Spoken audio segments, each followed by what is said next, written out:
Nouvelle étape dans le feuilleton du renouvellement de fréquences TNT, l'Arcom a publié cette semaine la liste des 25 candidatures jugées recevables dans le cadre de ce renouvellement, dont les auditions auront lieu au mois de juillet.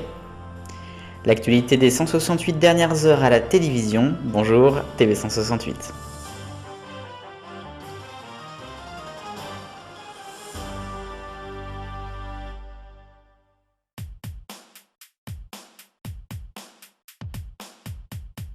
À la une ce dimanche, le feuilleton du renouvellement de fréquences TNT pour 2025 continue. L'acte 1 avait été lancé le 28 février dernier avec l'appel à candidature. Il s'est terminé mi-mai et donc maintenant nous passons à l'acte 2 puisque l'Arcom en milieu de semaine a publié la liste des 25 candidatures jugées recevables et qui feront donc l'objet d'une audition publique à suivre en direct entre le 8 juillet et le 17 juillet prochain. Je tiens à préciser d'abord qu'il y avait en fait 27 dossiers de candidature, 2 ont été jugés non recevables. Alors, dans le détail, pour ces candidatures, nous avons d'abord toutes les chaînes TNT actuelles qui se repositionnent sur leurs propres canaux.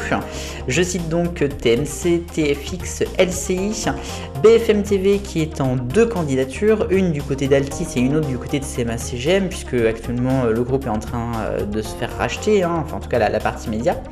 Énergie 12, C8, CNews, C-Star, Canal+, Canal+ Cinéma, Canal+ Sport, Planète+, et W9, Gulli et Paris Première.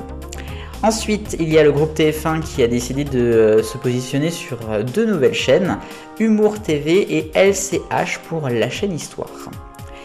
Et ensuite, c'est du côté des inconnus maintenant qu'il va y avoir un petit peu de surprise et un peu de piment dans ce feuilleton. Nous avons la candidature de Mieux pour le groupe Média Santé Info TV. Ensuite, il y a une candidature du Média pour le Média TV. Une candidature de Ombre Première pour OPTV. Une autre de l'Express pour l'Express TV. Une autre ensuite de CMI pour Réel TV. Ensuite Ouest France avec OFTV.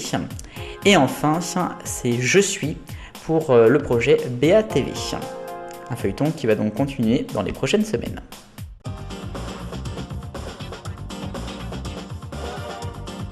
Question 168. Dimanche dernier, je vous ai demandé est-ce que c'était une bonne idée que l'INA archive Twitch. Vous avez été 4 sur 5 d'entre vous à répondre que oui, c'est une bonne idée, plus de 80%, et 20% quasiment d'entre vous pensent que non. La nouvelle question de la semaine, je viens d'en parler avec le feuilleton du renouvellement des fréquences TNT. Est-ce que les nouveaux groupes qui n'ont pas encore de chaîne TNT à l'heure actuelle peuvent gagner au moins un canal ?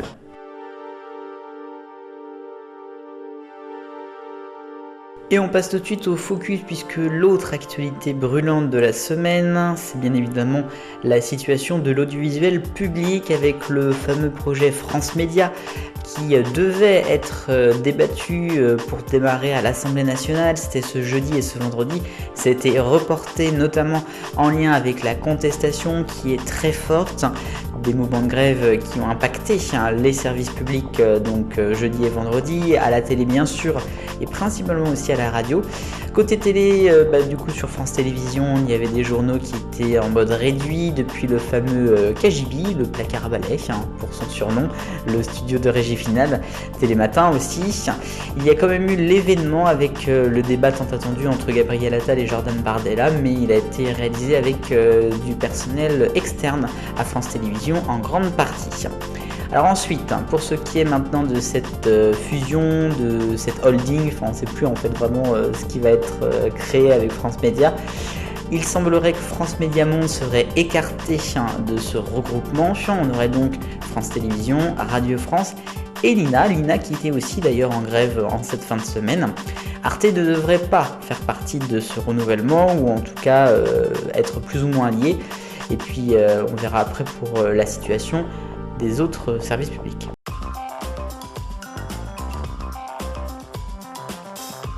Le rayon des autres actualités de la semaine et on va pas mal parler du groupe Canal+, avec d'abord le lancement de TV+. Non, c'est pas l'émission qui parlait de télévision dans les années 90, mais bien du nouveau service de streaming et surtout de Direct TV qui a été créé par le groupe Canal+, avec l'application de MyCanal. En fait, c'est tout simplement une sorte de Molotov bis avec plus de 80 chaînes en live et en replay. Ils veulent concurrencer surtout la plateforme gratuite et c'est 2 € par mois. Ensuite, on va donc toujours parler de Canal+, puisqu'ils ont signé cette semaine les droits pour le rugby, donc Top 14 et Pro D2, jusqu'en 2032, s'il vous plaît.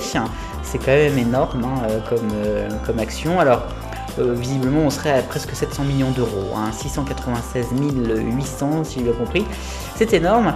Et pendant ce temps-là, les droits du football, notamment de la Ligue 1, ça n'avance pas. Et c'est presque un pied de nez.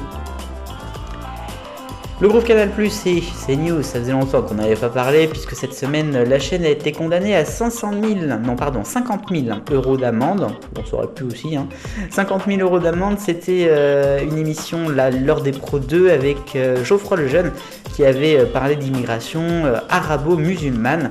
Ça s'était passé le 29 septembre dernier.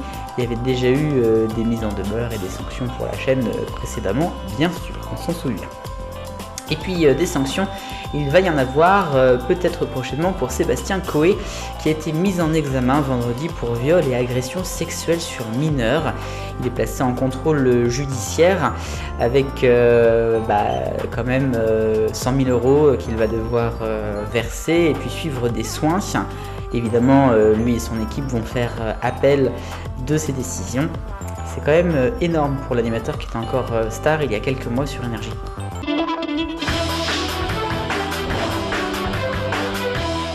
Les points pour une communication à mon sens désastreuse d'Adventureline Productions qui s'occupe de l'émission Fort Boyard, dont les tournages se sont terminés cette semaine.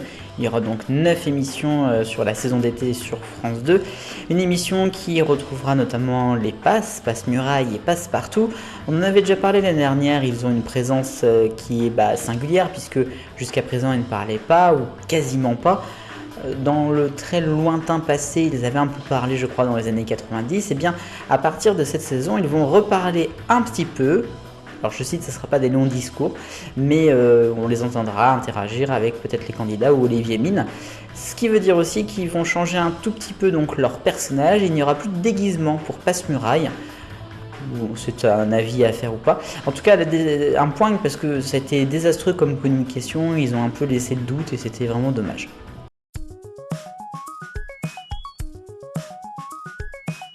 L'arc-en-ciel des audiences, le rouge est pour W9 avec The Power qui termine en baisse, 245 000 téléspectateurs vendredi.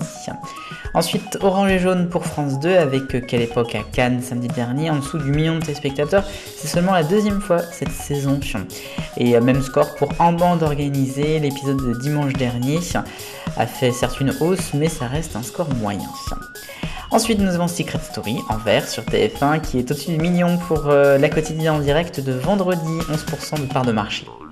Ensuite, c'est France 2 avec l'événement Le Grand Débat en direct jeudi, à la fois en access et en prime. La première partie a fait 3 600 000, c'est quand même pas mal du tout.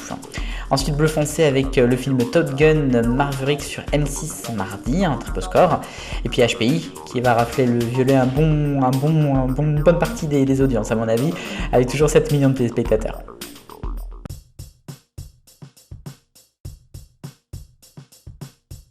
Et enfin, on va parler d'M6+, oui, toujours de plus, comme je le disais, avec la plateforme qui a été lancée il y a quelques jours, qui a eu des droits pour du football. Enfin, presque. C'est la Kings World Cup. C'est un football remanié avec pas mal de divertissement. C'est une version internationale de la Kings League. Et c'est une compétition donc, qui sera diffusée sur la plateforme, avec des matchs donc, et avec une équipe française qui s'appelle Foot de rue. C'est pour ça que je voulais en parler dans Et enfin, parce que c'est un petit clin d'œil au dessin animé. Et encore une fois, ça montre que la télévision a apporté des choses dans la vie réelle. On l'a vu avec d'innombrables moments d'expression, d'émission. Et voilà donc que Foot de rue rejoint un petit peu l'historique, le mythique, avec une équipe de football, ou presque, qui a son nom. Ainsi va la vie de la télévision en ce dimanche 26 mai 2024. J'espère que le TV 168 vous a plu, complet avec énormément d'actualités qui sont brûlantes. On se retrouve le week-end prochain pour de nouvelles vidéos au mois de juin sur Génération Télévision. Vu le bonheur, on est tous des millions de copains. Salut!